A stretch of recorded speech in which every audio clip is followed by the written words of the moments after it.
కడప జిల్లా బ్రహ్మంగారి మఠం మండల కేంద్రం స్థానిక 4 రోడ్ల కూడలి నుండి ప్రదర్శనగా వెళ్లి రెవెన్యూ తహసీల్దార్ కార్యాలయం ఎదుట భారత కమ్యూనిస్టు పార్టీ వ్యవసాయ కార్మిక సంఘం సంయుక్తంగా భూ సమస్యలపై మహాధర్నా నిర్వహించారు।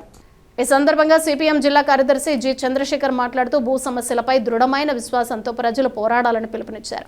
గ్రామీణ పేదల భూముల రక్షణ ప్రభుత్వ తక్షణ కర్తవ్యంగా నేడు ముందుకు వచ్చిందన్నారు। గ్రామీణ ధనిక పెత్తందారులు ల్యాండ్ మాఫియాలుగా మారి పేదల భూములు కబ్జాలు చేస్తూ శాంతి భద్రతల సమస్యలు సృష్టిస్తున్నారని, అటువంటి అరాచకాలకు పాల్పడుతున్న వారి ఆగడాలపై అధికారులు అడ్డుకట్ట వేయాలన్నారు।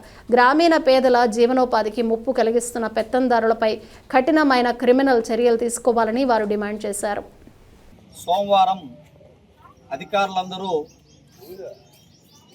తహసీల్దార్ కార్యాలయంలో ఉంటారనేటువంటి అభిప్రాయంతో మండలంలో ఉన్నటువంటి పేదలందరూ కూడా ఇంటి స్థలాల దరఖాస్తులు, భూమి దరఖాస్తులు, అలాగే అనేక విజ్ఞాపన పత్రాలు బ్రహ్మంగారి మఠంలో ఉన్నటువంటి సుమారు 15-20 గ్రామాల నుంచి ఈరోజు ఈ మహాధర్నాకు వ్యవసాయ కార్మిక సంఘం ఆధ్వర్యంలో వీరికి వచ్చి ఈ నిరసన తెలియజేస్తూ ఉన్నారు। ఈరోజు ఎంఆర్ ఆఫీస్లో చూస్తే అధికారులు ఎవరు కనపడే పరిస్థితి కనపడలే। ఈరోజు బ్రహ్మంగారి మఠం మండలంలో దాదాపుగా 15,000 ఎకరాలు ప్రభుత్వ భూమి భూ కబ్జా అయింది అనేటువంటిది మేము తెలియజేస్తూ ఉన్నాం ఎర్రజెండా బిడ్డలంగా। ఈరోజు ఎమ్మెల్యే గారే సాక్షాత్తు 7,000 ఎకరాలు కబ్జాకు గురైందని చెప్పి ఆయన అంగీకరించారు।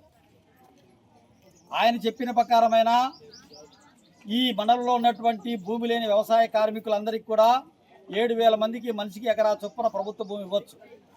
మా లెక్కల ప్రకారం అయితే 15,000 మందికి ఇవ్వచ్చు, కానీ అది అమలు చేయడం లేదు, ఇది అమలు చేయడం లేదు। పైపెచ్చు మండలంలో ఉన్నటువంటి గత 20 సంవత్సరాలుగా అసైన్మెంట్లో పాస్ అయ్యి లబ్ధిదారులుగా గుర్తించి వాళ్ళను పట్టాలు ఇవ్వాలని, వాళ్ళకు భూములు సరిహద్దులు చూపించాలని చెప్పి అసైన్ కమిటీ నిర్ణయించినటువంటి దాన్ని 20 సంవత్సరాలుగా ఇప్పటి వరకు భూముల హద్దులు చూపించలే। అలాగే చీటీబాయ్ భూములకు సంబంధించి 5,000 ఎకరాల ప్రభుత్వ భూమి ఉంది, 500 ఎకరాల పై భూమి ఉంది। అందులో దాదాపుగా 120-150 ఎకరాలు పేదలు సాగు చేసుకుంటా ఉన్నారు। వాళ్ళకి అసైన్మెంట్లో పట్టాలు మంజూరు చేశారు, హద్దులు చూపించలే, వాళ్ళ భూమి ఎక్కడి నుంచి ఎక్కడి వరకు అనేటువంటి తెలియజేయలే।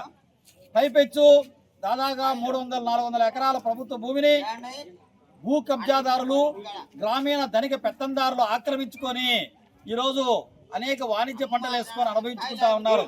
వాళ్ళ మీద ఎటువంటి క్రిమినల్ కేసులు లేవు, పీడీ యాక్టులు లేవు। పైపెచ్చు అసైన్మెంట్లో పాస్ అయినటువంటి లబ్ధిదారులు మా భూములు మాకు చూపించిందంటే వాళ్ళపైన క్రిమినల్ కేసులు పెడతా ఉన్నారు। ఈరోజు పాలకులే, ప్రభుత్వమే ఈరోజు పేదలపైన నిర్బంధాన్ని విధిస్తూ ఉంది, అక్రమ కేసులు బనాయిస్తూ ఉంది। ఇది ఎక్కడి చోద్యం అనేటువంటిది మేము అడుగుతా ఉన్నాం, దానికి సమాధానం లేదు। ఈరోజు ఈ బ్రహ్మంగారి మఠం మండలం దినదిన అభివృద్ధి చెందుతూ పెద్ద ఎత్తున ఈ పట్టణం అభివృద్ధి చెందుతూ ఉంది। ఈ మండలంలో పేదలు కూడా విపరీతంగా పెరుగుతూ ఉన్నారు। వాళ్ళందరికీ కూడా 3 సెంట్ల ఇంటి స్థలం ఇవ్వాలా, 5 లక్షల రూపాయలు విలువ చేసేటువంటి పక్కా బిల్డింగ్ ఇవ్వాలని మేము అడుగుతా ఉన్నాం। దానికి ఇప్పటి వరకు సమాధానం లేదు।